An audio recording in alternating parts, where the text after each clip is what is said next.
Mendengar kata panti asuhan, bayangan kita adalah sebuah rumah besar berisikan anak-anak yang mendapat kasih sayang dan perawatan dari pengasuh mereka.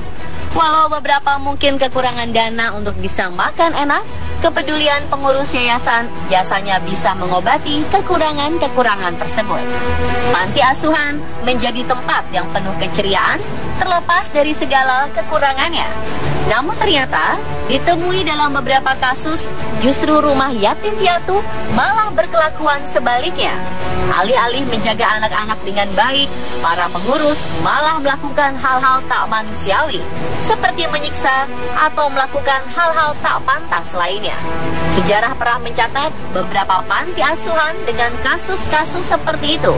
Dan setelah ketahuan belangnya, panti asuhan ini dikecam, bahkan langsung ditutup.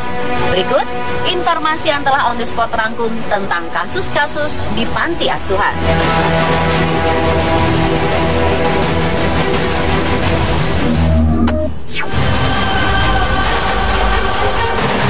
Pengadilan menetapkan hukuman bagi 6 orang tersangka, termasuk diantaranya direktur pendiri panti asuhan yang dikelola pihak swasta di Mumbai beberapa tahun silam.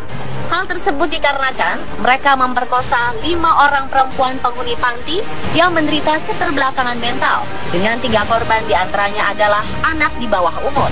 Seorang korban penderita TBC sampai tewas usai mengalami kekerasan seksual. Oleh karena itu, Perdana Menteri menuduh Direktur Panti, Ramchandra Karanjule, bertanggung jawab atas meninggalnya sang anak sehingga mendapat tambahan hukuman. Sementara 4 terdakwa lainnya dibebaskan karena kurangnya bukti. Diketahui bahwa pelanggaran asusila ini dilakukan di panti asuhan yang terletak di daerah Kalamboli di Navi Mumbai.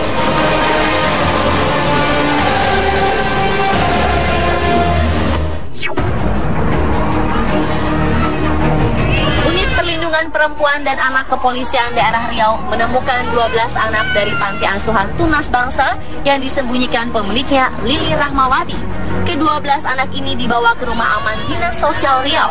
Diketahui anak-anak ini disembunyikan di daerah Tampan dan Kampung Dalam.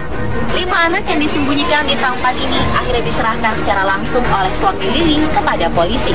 Sedangkan 7 anak lainnya ditemukan polisi di kawasan Kampung Dalam, Kecamatan Senapelan, Pekanbaru. Polisi juga menangkap perempuan bernama Aisyah yang diduga sebagai pengasuh panti. Hingga kini 12 anak telah dievakuasi ke Dinas Sosial. Kepiluan di Yayasan Tunas Bangsa terbongkar setelah Muhammad Zikli, balita 1 tahun 8 bulan tewas setelah diduga menerima penganiayaan.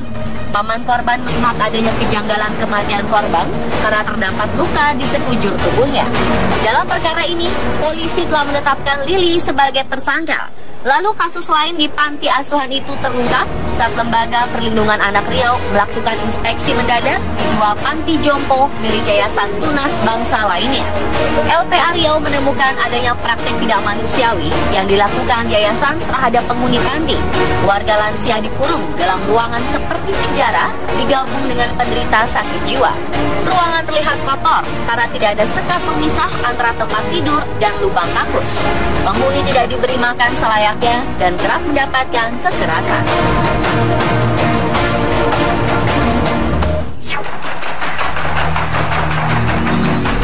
Pengelola atau pemilik panti asuhan Rizky Hairunisa EV tak hanya tersandung kasus penganiayaan dan kekerasan terhadap anak, namun bidan yang berstatus pegawai negeri sipil ini juga diduga pernah melakukan human trafficking. Indikasi human trafficking anak juga diketahui beberapa warga di sekitar panti di Jalan Bawal nomor 6, RT 04, RW 01, Batu Ampar ini. Kasus penganiayaan yang terjadi di panti asuhan ini disebabkan lemahnya pengawasan dari pemerintah, khususnya Dinas Sosial. Padahal sebelumnya panti asuhan Rizky Hairunisa juga dilaporkan dengan kasus dugaan serupa pada 2013 lalu. LV juga diduga mendapat keuntungan dari santunan yang diberikan para donatur. Selain itu, sembako yang diberikan dari para donatur juga turut dijual.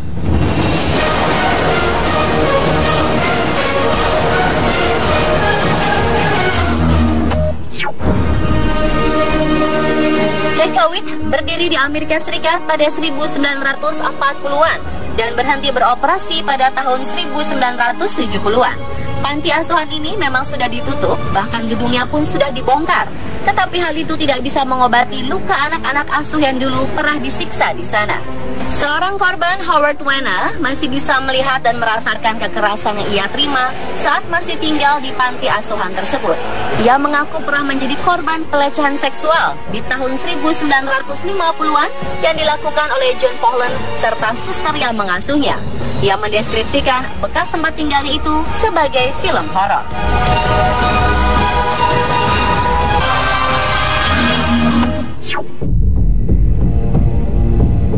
1990-an, beberapa panti asuhan di Tiongkok terjerat kasus penganiayaan terhadap anak asuhnya. Salah satu yang terparah adalah panti asuhan Nanning di wilayah Guangxi. 1993, koran South China Morning Post melaporkan bahwa 90% anak perempuan yang tinggal di sana telah tewas. Menurut Tom Hilditch, seorang jurnalis Hong Kong, peristiwa ini mungkin berhubungan dengan budaya Tiongkok yang lebih mengunggulkan anak laki-laki dibanding anak perempuan. Saat diberlakukannya kebijakan satu anak, orang tua yang melahirkan anak perempuan mengirimkan bayinya ke panti asuhan. Mirisnya, di panti asuhan, keberadaan anak perempuan pun tidak dihargai.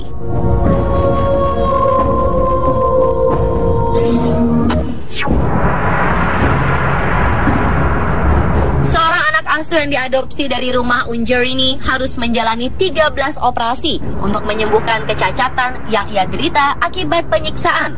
Ia kemudian menceritakan apa yang terjadi di panti asuhan itu. Ia menghabiskan masa kanak-kanaknya dengan dipasung di ranjang bayi bersama kawannya yang kemudian meninggal karena penganiayaan.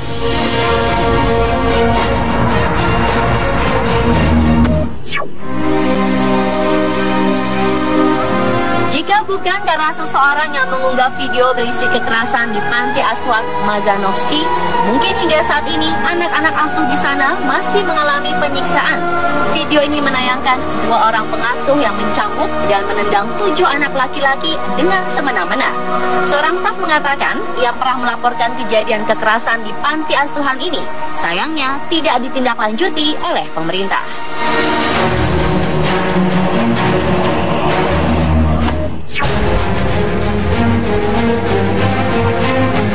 Kasus pemerkosaan terjadi berulang-ulang di panti asuhan ini.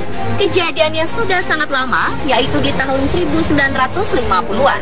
Namun korban baru berani mengutarakan kekejaman yang menimpanya saat itu.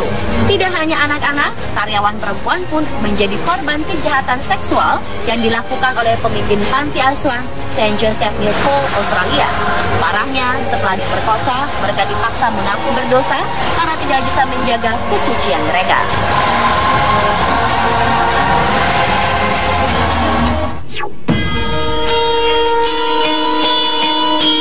Kasus ini tidak hanya terjadi pada satu kejadian, tetapi hampir semua panti asuhan yang ada di kota Quebec, Kanada.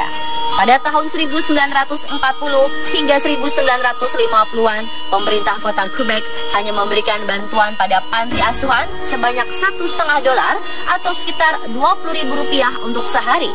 Jumlah ini sangatlah kecil dan tidak bisa mencukupi kebutuhan panti asuhan. Sementara itu, pemerintah memberikan bantuan sebesar $2,75 sehari atau sekitar Rp37.000 pada pasien gangguan jiwa. Akhirnya, pengelola panti asuhan bekerja sama dengan dokter memberikan diagnosa penyakit jiwa yang berbeda-beda pada setiap anak supaya mereka mendapat bantuan yang lebih besar. Untuk meyakinkan bahwa anak-anak tersebut memang mengalami gangguan jiwa, panti asuhan pun tidak menyekolahkan mereka dan mengurung mereka di dalam gedung. Dan itulah pemirsa kasus-kasus di panti asuhan versi Ambuspo.